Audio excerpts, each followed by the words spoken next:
मेरे YouTube page एस्ट्रोनॉइज पर आपका स्वागत है। नमस्कार, मैं हूं नरेश कुमार। सबसे पहले उन दर्शकों का धन्यवाद जिन्होंने पेज को सब्सक्राइब किया है, पेज के वीडियोस को शेयर कर रहे हैं, लाइक कर रहे हैं और कमेंट बॉक्स में हमें अपनी राय भी लगातार भेज रहे हैं। दोस्तों, आज बात करेंगे अप्रैल महीने के राशिफल की और बात होगी कर्क राशि के जातकों की। कर्क राशि के जातकों के लिए कैसा रहेगा अप्रैल का महीना, कर्म के लिहाज से, उनकी आय के लिहाज से, हेल्थ के लिहाज से, पार्टनरशिप के लिहाज से यानी कि रिश्तों के लिहाज से और आपकी स्टडीज के लिहाज से। तो ये जो कुंडली है 1 अप्रैल की कुंडली है।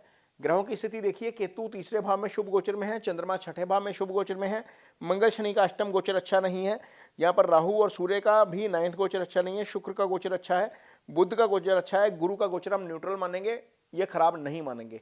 हालांकि जब गुरु अकेले हों तो खराब कर जाते हैं, यदि लगन कुंडली हो तो यहाँ पर गुरु कालपुरुष की कुंडली के मुताबिक नीच हो जाते हैं, इसलिए वो खराब कर जाते हैं। लेकिन यहाँ पर गोचर में बैलेंस मानेंगे क्योंकि गुरु की दृष्टि हमेशा अच्छा फल करती है और गुरु की दृष्टि यहाँ पर धन भाव पे रहेगी। लेकिन ये स्थिति जो है प्लैनेटरी पोजीशन यहाँ से चेंज होगी। सूर्य यहाँ पर आपके लिए शुभ गोचर में हो जाएंगे, यहाँ पर उच्च के हो जाएंगे 13 अप्रैल को। 13 अप्रैल को सूर्य यहाँ पर आएंगे और ये जो भाग है ना, यहाँ पर सूर्य दिग्बली हो जाते हैं, फुल डायरेक्शनल स्ट्रेंथ जिसको बोलते हैं हम। यहाँ पर सूर्य पूरी पावर में आ जाते हैं और सूर्य आपकी कुंडली में धन भाव के स्वामी हैं। धन भाव के स्वामी उच्च के होकर कर्म स्थान में बैठ जाएंगे और पूरी पावर के साथ यहाँ पर काम करेंगे। उसका देखिए निश्चित तौर पर फायदा होगा।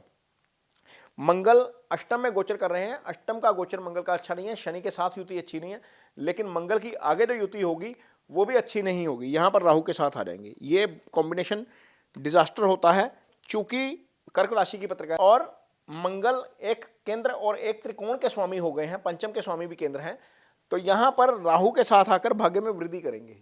इसको अंगारक नहीं बोलेंगे, लोग इसको अंगारक बोल देते हैं।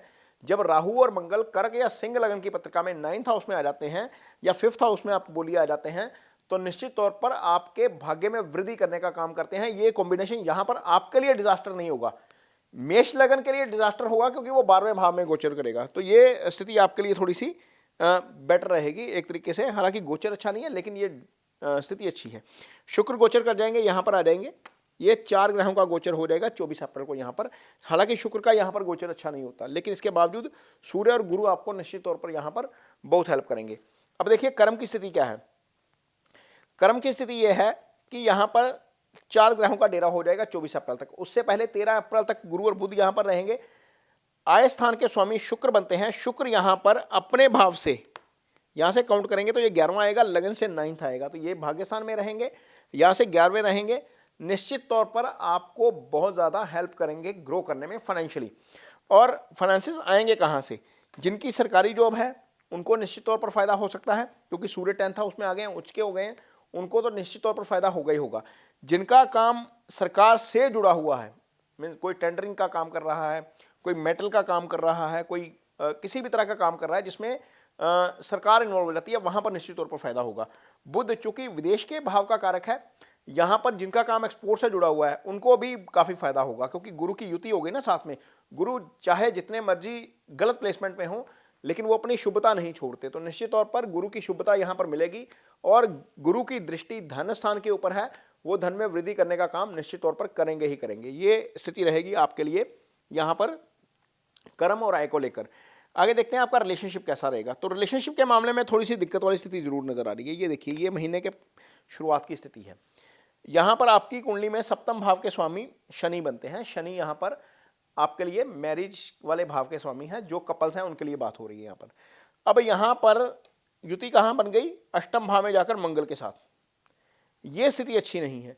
इस भाव के ऊपर केतु की दृष्टि आ गई, यानी कि भाव भी पीड़ित हो गया एक तरीके से और भावेश भी पीड़ित हो गया। यहाँ पर यह स्थिति अच्छी नहीं है, तो ये स्थिति थोड़ी सी गड़बड़ है। यहाँ पर टेम्परामेंट के ऊपर खास तौर पर ध्यान रखने की जरूरत है। 23 तक तो जरूर रखिए क्योंकि शनि और मंगल दोनों की दृष्टि जा रही है आपके वाणी वाले स्थान पर। यह कुटुंब का भी भाव है, यहाँ से आपकी वाणी से कुछ निकलेगा और आपका जो है फैमिली लाइफ डिस्टर्ब होगा। यहाँ पर थोड़ा सा टेम्परामेंट जरूर कंट्रोल करना पड़ेगा। कर्क राशि के जातक बहुत इमोशनल होते हैं, भावुक होते हैं, ओवर रिएक्ट करते हैं, तो निश्चित तौर पर यहाँ पर ओवर रिएक्शन हो सकता है चूंकि प्लैनेट्स की स्थिति ऐसी है। ये स्थिति अच्छी नहीं है। जो कपल्स हैं ऑलरेडी जिनकी अंडरस्टैंडिंग है आपस में, उनको भी ध्यान रखना पड़ेगा। उनको तो इससे ज़्यादा ध्यान रखना पड़ेगा क्योंकि राहु की दृष्टि भी पंचम जा रही है। यहाँ पर राहु कंफ्यूजन पैदा करने वाले प्लैनेट है। आप में कोई बात हुई नहीं होगी लेकिन उस बात को अज्यूम करके आप उसके ऊपर रिएक्ट कर दोगे। रिएक्ट क्यों करोगे?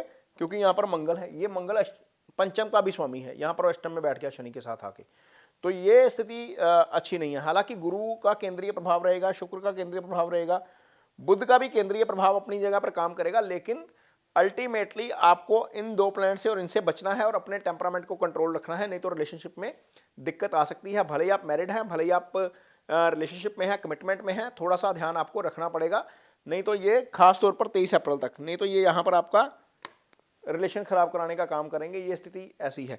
और जो जिनकी कमिटमेंट है उनको तो उसके बाद भी ध्यान रखना पड़ेगा, क्योंकि पंचमेश यहीं पर आगे बैठ जाएगा, राहु की दृष्टि है, राहु के साथ भी हो गया, तो कंफ्यूजन क्रिएट करने का काम हो सकता है। थोड़ा सा चीज़ों को अंडरस्टैंड करिएगा, चीज़ों को अज्यूम करके उसके ऊपर रिएक्शन मत करिएगा, ये स्थिति आपको देखनी पड़ेगी। अदरवाइज यहाँ पर यदि हेल्थ की बात करते हैं तो हेल्थ को लेकर कोई बहुत ज़्यादा दिक्कत नहीं है, क्योंकि गुरु की दृष्टि आपके छठे भाव के ऊपर है, छठे भाव के स्वामी भी गुरु हैं। हेल्थ के कारक ग्रह सूर्य जो हैं वो आकर उच्च के हो जाएंगे और दिग्बली हो जाएंगे, यहाँ पर आपके लिए हेल्थ को लेकर कोई दिक्कत नहीं है। हाँ, गाड़ी जरूर धीमी चलाइए, क्योंकि मंगल अष्टम में रहेंगे, शनि के साथ रहेंगे, यहाँ पर आपकी फोर्स जो है वो आपका काम बिगाड़ सकती है। ये एक्सीडेंट का भाव होता है और सडन एक्सीडेंट का भाव होता है। ऐसा नहीं है कि आप ही तेजी के साथ चलाएंगे और गाड़ी का एक्सीडेंट होगा, कोई सामने से भी आकर आपको ठोक सकता है। ये थोड़ा सा ध्यान आपको रखना पड़ेगा। ये 23 तारीख तक स्थिति रहेगी, 23 के बाद चीज़ें बदल जाएंगी, उसके बाद आपको कोई बहुत ज़्यादा दिक्कत की बात नहीं है, लेकिन जब तक मंगल यहाँ पर है तब तक आपको ध्यान रखना पड़ेगा, ये स्थिति हेल्थ के मामले में। अदरवाइज स्टूडेंट्स के लिए समय अच्छा है, क्योंकि गुरु और बुध दोनों ही एजुकेशन के कारक, गुरु अप्लाइड नॉलेज के कारक, बुध एकेडमिक एजुकेशन के कारक, दोनों की दृष्टि सीधी चौथे भाव के ऊपर, तो ये स्थिति एक तरीके से अच्छी है। चौथे और पांचवें से हम एजुकेशन देखते हैं, हायर एजुकेशन पांचवें से आती है, तो निश्चित तौर पर स्टूडेंट्स के लिए समय अच्छा रहेगा। तो ये कर्क राशि के जातकों के लिए राशिफल है अप्रैल महीने का। ये वीडियो आपको कैसा लगा, इस पर कमेंट बॉक्स में अपनी राय जरूर दीजिए। यदि ये वीडियो अच्छा लगे तो इसे शेयर जरूर करिए, पेज को सब्सक्राइब जरूर करिए। इसके साथ ही मुझे दीजिए इजाजत, नमस्कार।